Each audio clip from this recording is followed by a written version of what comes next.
Hello everyone! So this is Edmond. Mindaros Channel, isang content creator at gumagawa ng mga tutorials katulad ng laptop, PC troubleshootings, mobile device troubleshootings at marami pang ibang klaseng tutorials na sinishare ko dito sa aking channel.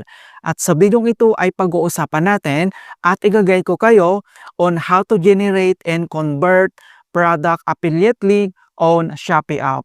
Kung hindi mo kabisado kung paano ba mag-generate or i-convert yung product link para yun yung isi-share mo sa social media accounts mo para magkaroon ka dito ng commissions dito lang sa ating Shopee Affiliate Program. So dito rin ay kailangan naka-join ka dito sa Shopee Affiliate Program para makapag-convert ka dito ng link, may share mo sa social media account mo and then magka-earn ka dito, magkaroon ng commissions.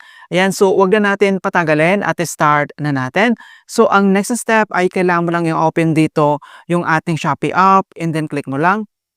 Okay, so dito lang sa ating Shopee homepage. So bago tayo mag-proceed sa ating Shopee Affiliate Program settings para mag-convert tayo ng product link, so dito lang ay kailangan mo lang mag-select dito kung anong items yung gusto mong i-generate or i-convert yung link.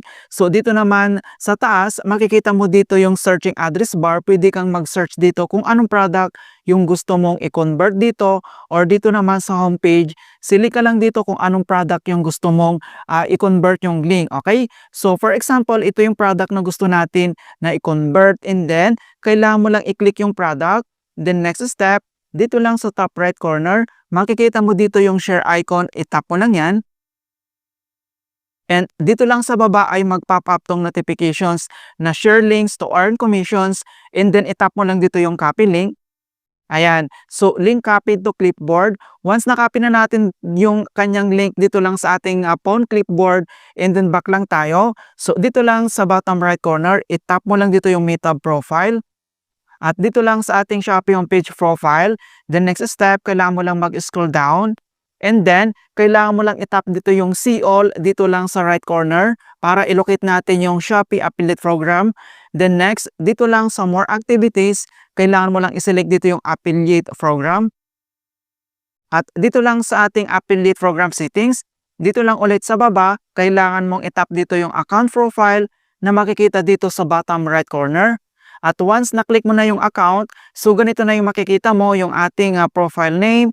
Then next, kailangan mo lang iselect dito yung custom link. Okay? So itap mo lang.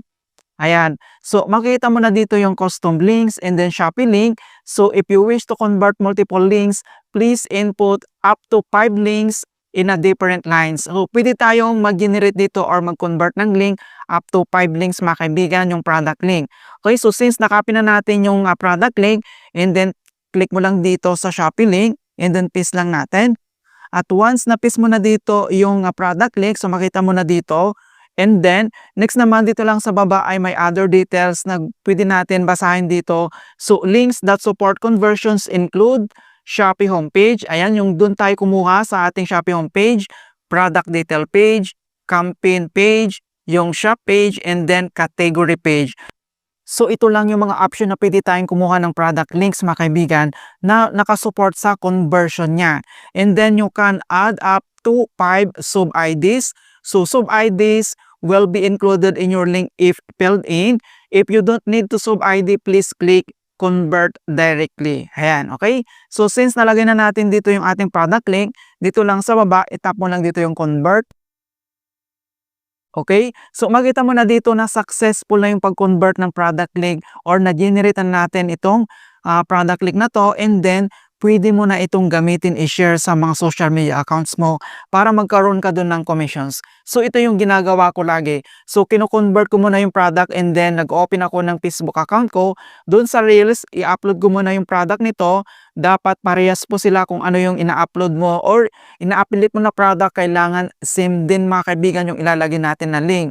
Alright? So, once naka-rate ka na ng product mo and then i-upload mo lang doon sa Reels, and then kung saan ko nilalagay yung product link na na-convert dito sa Shopee, doon mismo sa comment section, mga kaibigan, doon ko po pinipaste yung na-convert ko dito na link. Ayan. So, ito na yung link. Pwede mong i-copy. Tap mo lang dito yung icon copy. Ayan. So, copy to clipboard success.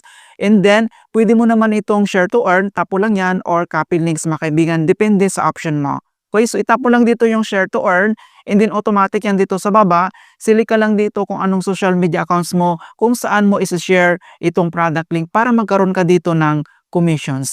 Ayan, so ganun lang po siya talaga kadali kung paano ba mag-convert or mag-generate ng link dito lang sa ating Shopee Affiliate Program. Alright, in hope na nakapagbigay ako ng konting kalaman at guide tungkol sa Shopee Affiliate Generated Links on Shopee app.